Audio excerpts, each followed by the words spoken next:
Hello and welcome to Vikings Territory Breakdown Podcast. I'm your grizzly host, Joe Oberly, senior writer at VikingsTerritory.com and PurplePTSC.com, and that's Mark Craig.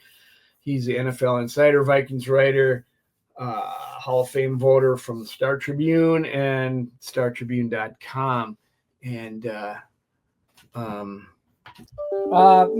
tag's coming up today. You have I think up until March 4th. $40 million seems like an awful lot for Sam Darnold.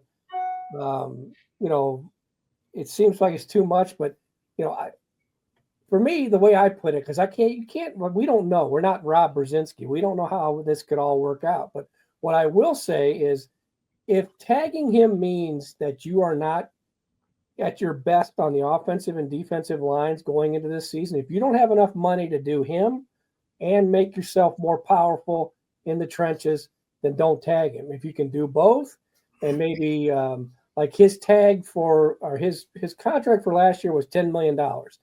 They did apparently did a 2-year deal with a second year was void, and so $5 million was on the cap last year, and there's a $5 million dead money on him this year. If you do $40 million with the tag, and you can spread 20 this year, 20 next year, and you can reinforce your team, then do it. Because I have a hard time letting someone who did as well as he did just walk and getting no compensation. So to me, if you can tag him and trade him, even if the trade doesn't happen before the draft, because look what the Vikings, what they paid for Sam Bradford whenever they had Teddy go down.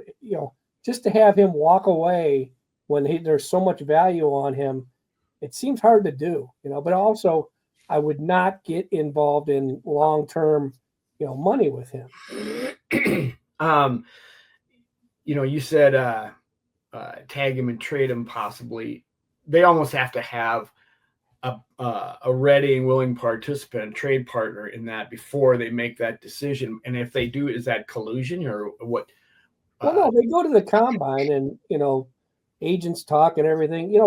The NFL started, the league year starts March 12th. I think the legal tampering starts March 10th, because they used to always start and then you'd be surprised. Well, why do they have all the deals in place on, 1 minute after the league starts? Well, now, it seems like as soon as the legal tampering period starts, immediately you're hearing, so-and-so has a deal in place. So there's a legal period somewhere. There's always going to be an illegal period somewhere. And I think that's what the combine is for. The combine's there to go and see what you can get. And, if he's tagged, it's going to come at the end. You're not going to see a tag come today. I wouldn't think unless, I can't speak for other teams, but if anybody with the Vikings, I would imagine you're not going to see a tag now. You got to go to the combine, you feel out what you could possibly get. They have a lot of sort of a favorable position because they have Daniel Jones, and I'm sure, is not going to command a bunch of money in the market. Sam's would command a lot of money in the market. And then you have your rookie, and part of deciding on Sam is, where is the rookie? Where is his knee? This is a guy, it seems like it's routine surgery. He'll be fine. He'll be back. But this is a guy who played, I don't even know if he played in the first prereceding game. Second preseason game, his most extended play, he gets hurt. He misses an entire year. If that's not a red flag, I don't know what is. So not saying that it'll linger on for years, but, that's part of the process is, he's going to be a rookie again because he hasn't played enough.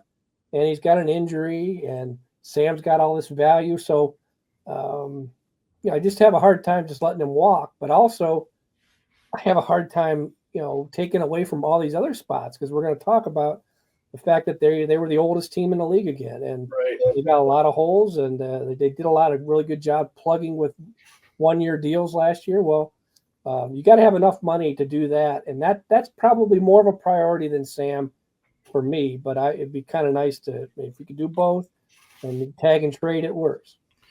The conventional wisdom is going to be about a $40 million tag to bring him back.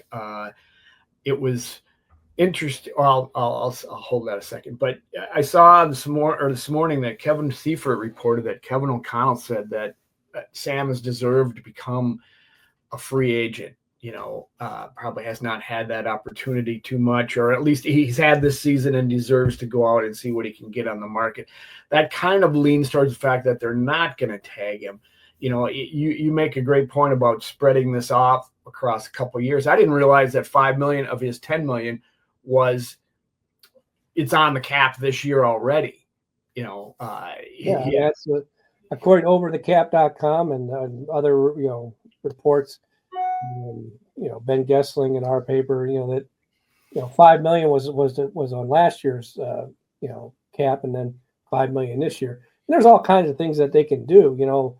We'll talk about it later, but restructuring guys that have gigantic contracts, they do that all the time. When they get down maybe toward the end, that they'll start doing some of that stuff. But it's believed to be that they're going to be about $60 million to spend.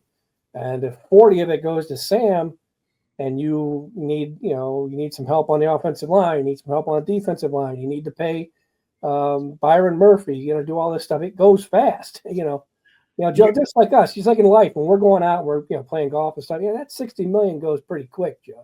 You got to watch out.